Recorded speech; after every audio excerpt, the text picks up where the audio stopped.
K Y Nanjegowda ಅವರು ಇದೆ sir. Okay. ಸನ್ಮಾನ್ಯ ಅಧ್ಯಕ್ಷರೇ, ನಮ್ಮ ಆರೋಗ್ಯ ಮತ್ತು ಕುಟುಂಬ ಕಲ್ಯಾಣ ಸಚಿವರು ದಿನೇಶ್ ಗುಂಡೂರಾವ್ ಸಾಹೇಬರು ಅವರು ಹೇಳಿಕೆ ಕೊಟ್ಟಿದ್ದಾರೆ. ಅವರ ಹೇಳಿಕೆಯಲ್ಲಿ 11ರ ಪ್ರಕಾರ ಹಾಲು ಮತ್ತು ಹಾಲಿನ ಉತ್ಪನ್ನಗಳು ತಯಾರಿಸಲು ಮಾನದಂಡಗಳನ್ನು ರಚಿಸಲಾಗಿದೆ ಅಂತ ಒಂದು ಕಡೆ ಹೇಳಿದ್ದಾರೆ. ಇನ್ನೊಂದು ಕಡೆ 11/3/26ರಂದು ಪ್ರಕಟಣೆ ಹೊರಡಿಸಲಾಗಿದೆ ಅಂತ ಒಂದು ಕಡೆ ಹೇಳಿದ್ದಾರೆ. ಇದು ನಮ್ಮ ದಿನೇಶ್ ಗುಂಡೂರಾವ್ ಸಾಹೇಬರಿಗೆ ಹೆಂಗೆ ಬಂತು ಏನೋ ಉತ್ತರ ಕೊಡೋದಕ್ಕೆ ಅದು ಪರವಾಗಿಲ್ಲ. ಇದು ಸಹಕಾರ ಮಂತ್ರಿಗಳು ಮತ್ತೆ ಇಲ್ಲ ಅಂದ್ರೆ ಪಶುಸಂಗೋಪನಾ ಮಂತ್ರಿಗಳು ಬರ್ತದೆ. ಇದು ಅದು ಕೊಟ್ಟಿದ್ದಾರೆ, ತೊಂದರೆ ಇಲ್ಲ. ಅದು ಪಶುಸಂಗೋಪನಾ ಮಂತ್ರಿಯವರು ಇರೋದ್ರಿಂದ ಇದು ಸ್ವಲ್ಪ ದಯವಿಟ್ಟು ತಾವು ಗಮನ ಹರಿಸಬೇಕಾಗ್ತದೆ ಅಧ್ಯಕ್ಷ. ನಾನು ಕೇಳಿರೋದೇನೆಂದ್ರೆ, ನಮ್ಮ ಕರ್ನಾಟಕ ರಾಜ್ಯದಲ್ಲಿ ಹಾಲು ಉತ್ಪಾದಕರ ಸಹಕಾರ ಸಂಘಗಳು ಹಾಲು ಉತ್ಪಾದನೆ ಏನು ಮಾಡ್ತಾ ಇದೀವಿ ನಾವು, ನಮಗೆ ಕಟ್ಟುನಿಟ್ಟಿನ ಮಾನದಂಡಗಳಿದೆ. ಆ ಮಾನದಂಡಗಳ ಪ್ರಕಾರ ಹೋಗ್ತಾ ಇದೀವಿ. ನಂದಿನಿ ಮತ್ತೆ ಎಲ್ಲ ಹಾಲು ಉತ್ಪಾದಕರ ಸಹಕಾರ ಸಂಘಗಳು ಕೂಡ ನಮ್ಮಲ್ಲಿ ಹಾಲು ತಗೋಬೇಕಾದ್ರೆ ನಾವೊಂದು ಮಾನದಂಡ ಇಟ್ಕೊಂಡಿದ್ವಿ. 3.5 ಫ್ಯಾಟ್ ಇರಬೇಕು, 8.5 SNF ಇರಬೇಕು ಅಂತೇಳಿ. ಇಲ್ಲ ಅಂದ್ರೆ ನಾವು ಹಾಲನ್ನು ರಿಜೆಕ್ಟ್ ಮಾಡ್ತೀವಿ ಅಧ್ಯಕ್ಷೆ. ಅದನ್ನು ನಾವು ರಿಜೆಕ್ಟ್ ಮಾಡಿದಂಥ ಹಾಲನ್ನು ಖಾಸಗಿಯವರು ತಗೊಂತಾ ಇದ್ದಾರೆ. ಖಾಸಗಿಯವರು ತಗೊಂಡು ಅದನ್ನ ಕಡಿಮೆ ಗುಣಮಟ್ಟದ ಹಾಲು ತಗೊಳ್ಳೋದ್ರ ಜೊತೆಗೆ ಕಲಬೆರಕೆ ಹಾಲು ಖಾಸಗಿ ಡೈರಿಗಳು ಖರೀದಿ ಮಾಡೋದ್ರಿಂದ ನಮ್ಮ ಹಾಲು ಉತ್ಪಾದಕರ ಸಹಕಾರ ಸಂಘಗಳಿಗೆ ರಾಜ್ಯದ ತುಂಬಾ ಹೊಡೆತ ಬೀಳ್ತದೆ ಅಧ್ಯಕ್ಷರೇ. ಅದು ಸರ್ಕಾರ ಗಮನಕ್ಕೆ ಕೂಡ ಅಧ್ಯಕ್ಷೆ ಒಂದು ನಾನು ಸರ್ಕಾರ ಗಮನಕ್ಕೆ ತರೋದಕ್ಕೆ ಒಂದು ಇಷ್ಟಪಡ್ತೇನೆ ಅಧ್ಯಕ್ಷ. ನಾನು ಕೂಡ ಸುಮಾರು 25 ವರ್ಷದಿಂದ ಆ ಒಕ್ಕೂಟದಲ್ಲಿ ಕೆಲಸ ಮಾಡ್ತಾ ಇದ್ದೀನಿ. ಖಾಸಗಿ ಡೈರಿಗಳಲ್ಲಿ ಯಾವುದೇ ತರಬೇತಿ ಇಲ್ಲದೆ, ಸ್ವಚ್ಛತೆ ಇಲ್ಲದೆ, ಏಜೆಂಟ್ಗಳ ಮುಖಾಂತರ ಫ್ಯಾಟು ಇಲ್ಲ, SNF ಇಲ್ಲ, ಪರೀಕ್ಷೆ ಮಾಡೋದು ಕೂಡ ಇಲ್ಲ. ನಮ್ಮ ಸಂಘಗಳಲ್ಲಿ ರಿಜೆಕ್ಟ್ ಮಾಡೋಂಥ ಹಾಲನ್ನು ತಗೊಂಡು ಅದನ್ನ ಖಾಸಗಿ ಬ್ರ್ಯಾಂಡ್ಗಳ ಹಾಲಿನ ವಯಸ್ಸು ಕೂಡ ಹೆಚ್ಚಿಗೆ ಮಾಡೋದಕ್ಕೆ ಅಪಾಯಕಾರಿ ರಾಸಾಯನಿಕ ವಸ್ತುಗಳು ಕೂಡ ಅದರಲ್ಲಿ ಬಳಸ್ಕೊತಾ ಇದ್ದಾರೆ ಅಧ್ಯಕ್ಷೆ. ಖಾಸಗಿ ಬ್ರ್ಯಾಂಡ್ಗಳು ಇಚ್ಛಾನುಸಾರ ಪ್ರಾದೇಶಿಕ ದರಗಳನ್ನು ನಿಗದಿಪಡಿಸ್ತಾರೆ ಅಧ್ಯಕ್ಷೆ. ಅದರಿಂದ ಸರ್ಕಾರ ಒಂದು ಕಟ್ಟುನಿಟ್ಟಿನ ಒಂದು ಕಾನೂನು ಕೂಡ ಬದಲಾವಣೆ ಮಾಡಿದ್ರೆ ಚೆನ್ನಾಗಿರ್ತದೆ. ಇಲ್ಲಂದ್ರೆ ತುಂಬಾ ಕಷ್ಟ ಕೂಡ ಅಧ್ಯಕ್ಷೆ. ರಾಜ್ಯದಲ್ಲಿ ಹಾಲು ಸಹಕರಣೆ ಮತ್ತು ಮಾರುಕಟ್ಟೆ ಸಂಬಂಧಿಸಿದಂತೆ ಸಹಕಾರ ಹಾಗೂ ಖಾಸಗಿ ಸಂಸ್ಥೆಗಳು ಎರಡು ಸಮನ್ವಯ, ಸ್ಪಷ್ಟ ಹಾಗೂ ಕಠಿಣ ಏಕರೂಪದ ನೀತಿಯನ್ನು ಜಾರಿ ತರಬೇಕು ಅಧ್ಯಕ್ಷರೇ. ಇವತ್ತು ಖಾಸಗಿಯವರು ಅವರು ಮನಸ್ಸು ಬಂದಂಗೆ ಮಾಡ್ತಾ ಇದ್ದಾರೆ, ನಾವು ಮಾತ್ರ ಕೆಲವು ನಿಯಮಗಳನ್ನ ಪಾಲನೆ ಮಾಡ್ಕೊಂಡು ಮಾಡ್ತಾ ಇದ್ದೀವಿ. ಅದಕ್ಕೆ ಸರ್ಕಾರ ಒಂದು ಕಟ್ಟುನಿಟ್ಟಿನ ಒಂದು ಕಾನೂನನ್ನು ಕೂಡ ತರಬೇಕಾಗ್ತದೆ ಅಧ್ಯಕ್ಷೆ.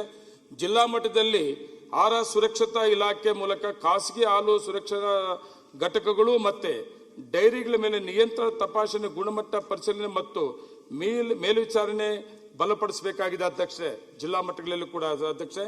ಖಾಸಗಿ ಡೈರಿಗಳ ಹಾವಳಿಯಿಂದ ಉದಾಹರಣೆ ಅಧ್ಯಕ್ಷೆ, ನಿಮ್ಮ ಉತ್ತರ ಕರ್ನಾಟಕದಲ್ಲಿ 2-3 ಜಿಲ್ಲೆಗಳಿಗೆ ಸೇರ್ಕೊಂಡು ಒಂದು ಒಕ್ಕೂಟ ಮಾಡಿದ್ದಾರೆ ಅಧ್ಯಕ್ಷ. ಹಾಲೇ ಇಲ್ಲ, ನಮ್ಮ ಒಕ್ಕೂಟಕ್ಕೆ ಬರೋದಿಲ್ಲ. ಅದೇ ಖಾಸಗಿಗೆ ಮಾತ್ರ ಲಕ್ಷಗಳ ಗಟ್ಟಲೆ ಹಾಲು ಹೋಗ್ತಾ ಇದೆ ಅಧ್ಯಕ್ಷರೇ.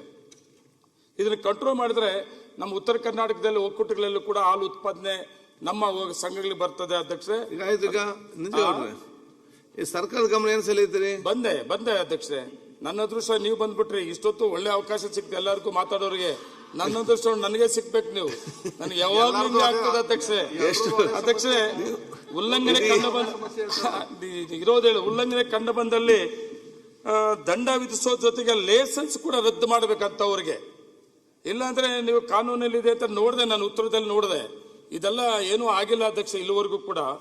ಅದು ರಾಜ್ಯದಲ್ಲಿ ಹಾಲು ಗುಣಮಟ್ಟ ಮತ್ತು ಗ್ರಾಹಕರ ಹಿತಾಸಕ್ತಿಯನ್ನು ಕಾಪಾಡುವ ನಿಟ್ಟಿನಲ್ಲಿ ಸರ್ಕಾರದಿಂದ ಸಮಗ್ರ ತನಿಖೆ, ನಿಯಂತ್ರಣ ಮತ್ತು ಮೇಲ್ವಿಚಾರಣೆ ವ್ಯವಸ್ಥೆಯನ್ನು ಇನ್ನಷ್ಟು ಬಲಪಡಿಸಬೇಕು ಅಧ್ಯಕ್ಷರೇ. ನಾನು ಹೆಚ್ಚಿಗೆ ಮಾತಾಡೋಕೆ ಹೋಗುವುದಿಲ್ಲ. ನಮ್ಮದೇ ಸರ್ಕಾರ ಇದೆ, ನಮ್ಮದೇ ಮಂತ್ರಿಗಳಿದೆ ಅಧ್ಯಕ್ಷರೇ. ನಾನು ರಿಕ್ವೆಸ್ಟ್ ಮಾಡ್ಕೊಳ್ಳೋದೇನೆಂದ್ರೆ, ನಮ್ಮ ಹಾಲು ಉತ್ಪಾದಕರ ಸಹಕಾರ ಸಂಘಗಳನ್ನು ಉಳಿಸಬೇಕಾದ್ರೆ ಈ ಖಾಸಗಿ ಹಾಲು ಉತ್ಪಾದಕರ ಸಹಕಾರ ಸಂಘಗಳು ನಿಯಮ ಮೀರಿ ಕೆಲಸ ಮಾಡ್ತಾ ಇರೋದನ್ನ ನಿಯಂತ್ರಣ ಮಾಡೋದಕ್ಕೆ ಸರ್ಕಾರ ಮುಂದೆ ಬರಬೇಕು ಅಂತ ಹೇಳಿ ನಾನು ಸರ್ಕಾರಕ್ಕೆ ಗಮನಕ್ಕೆ ತರ್ತಾ ಇದ್ದೀನಿ ಅಧ್ಯಕ್ಷರೇ. ಅದು ಪೂರ್ವಕವಾಗಿ ಒಂದು ಪ್ರಶ್ನೆ ಕೇಳ್ಬಿಡ್ತೀನಿ ಅವರಿಗೆ. ಮಾನ್ಯ ಮಂತ್ರಿಗಳು, ಆರೋಗ್ಯ ಮಂತ್ರಿಗಳು ಮತ್ತು ಪಶುಗಳ ಮಂತ್ರಿಗಳು, ನನ್ನ ಮುಳಬಾಗಿಲು ತಾಲೂಕಿನ ಮಧುಗಿರಿ ಗ್ರಾಮ ಪಂಚಾಯತಿ ಸೌಟೂರಲ್ಲಿ ಫೆಬ್ರವರಿ 5ನೇ ತಾರೀಕು ನಾವೊಂದು ಅಟ್ಯಾಕ್ ಮಾಡಿದ್ವಿ. ಒಂದು ಡೌಟ್ ಆಗ್ತಾ ಅಟ್ಯಾಕ್ ಮಾಡಿದ್ವಿ. ಸುಮಾರು ಅಕ್ರಮವಾಗಿ ಹಾಲು ಕಲಬೆರಕೆ ಬರೆಸಿ ಇಡೀ ನಮ್ಮ ಖಾಸಗಿಯವರು ಮಾಡ್ತಕ್ಕಂಥ ದೌರ್ಜನ್ಯ ಯಾವ ಮಟ್ಟಕ್ಕೆ ಎಲ್ಲ ಟಿವಿಯಲ್ಲೂ ಬಂತು. ದಯವಿಟ್ಟು ಸರ್ಕಾರ ಕೇಮೆ ಪುಳಿಬೇಕು ಅಂತಂದ್ರೆ ಇಂಥ ಖಾಸಗಿಗಳನ್ನ ನಾವು ಬಲೆ ಹಾಕಬೇಕು. ಅದು ನಿಮ್ಮ ಕೈಲಿದೆ. ಇವತ್ತು ಎಲ್ಲಾ ಕಡೆ ಬರ್ತಾ ಇದೆ, ಎಲ್ಲಾ ಕಡೆ ಸುಮಾರು ನಮ್ಮ ಆಂಧ್ರ ಬಾಡಲ್ಲಿ ಕಲಬೆರಕೆ ಹಾಲು ಆ ಕಲಬೆರಕೆ ಹಾಲು ಅಂತ ಮಾಡಿ ಎಲ್ಲವ್ರು ಏನ್ ಮಾಡ್ತಾರೆ, ನಮಗೆ ಕಟ್ನಿಟ್ಟಾಗಿ ಮಾಡ್ತಾ ಮಂಜುನಾಥ್ ಇದ್ದೀರಿ. ಹೇಳಿದ್ದೀರಿ. ಅಣ್ಣ ನಮಗೆ ಕಟ್ನಿಟ್ಟಾಗಿ ಮಾಡ್ತಾ ಇದ್ದೀರಿ, ನಮಗೆ ಹಂಗಿರ್ಬೇಕು ಹಿಂಗಿರ್ಬೇಕು ಅಂತ.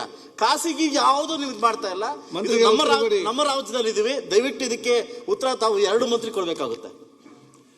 ಮಾನ್ಯ ಸಭಾಧ್ಯಕ್ಷರ, ಗೌರವಾನ್ವಿತ ಸದಸ್ಯರು ಏನು ವಿಚಾರ ಎತ್ತಿದ್ದಾರೆ ಅದು ಸರಿಯಾಗೇ ಇದೆ. ಅದು ಖಾಸಗಿ ಹಾಲು ಮಾರಾಟಗಾರರು ಬಹಳ ಜನ ಈಗ ನಮ್ಮ ರೈತರಿಂದ ಖರೀದಿ ಮಾಡ್ತಕ್ಕಂಥ ಕೆಲಸ ಮಾಡ್ತಾ ಇದ್ದಾರೆ.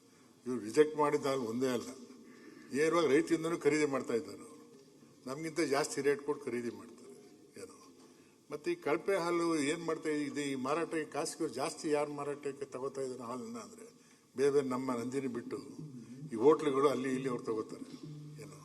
ಈಗ ಅದಕ್ಕೆ ಇವರು ಅವ್ರು ಹೇಳಿದಾಗ ಏನೇನೋ ಮಿಶ್ರಣ ಮಾಡ್ತಾರೆ, ಅದರಿಂದ ಹಾಲು ಸ್ವಲ್ಪ ಗಟ್ಟಿ ಆಗ್ತದೆ. ಆ ದೃಷ್ಟಿಯಿಂದ ಈಗ ಹೋಟೆಲ್ಗಳಲ್ಲಿ ಹೆಚ್ಚು ಜಾಸ್ತಿ ಅದನ್ನು ಉಪಯೋಗಿಸ್ತಕ್ಕಂಥ ನಾವು ಗಮನಿಸುತ್ತೇವೆ. ಅವರು ಗೊತ್ತಿದೆ. ಈಗ ಅವ್ರು ಹೇಳಿದ್ದು ಅದೇ, ಈಗ ಅದಕ್ಕೆ ಪರಿಹಾರ ಏನೀಗ ಅದಕ್ಕೆ? ಅವ್ರು ಅದನ್ನೇ ಹೇಳಿದ್ದು, ತಾವು ಹೇಳಿದ್ದು ಅವ್ರು. ಈಗ ಅದೇ ಏನೋ ಮಿಶ್ರಣ ಮಾಡೋದ್ರಿಂದ ಹಾಲು ಗಟ್ಟಿ ಆಗುತ್ತೆ.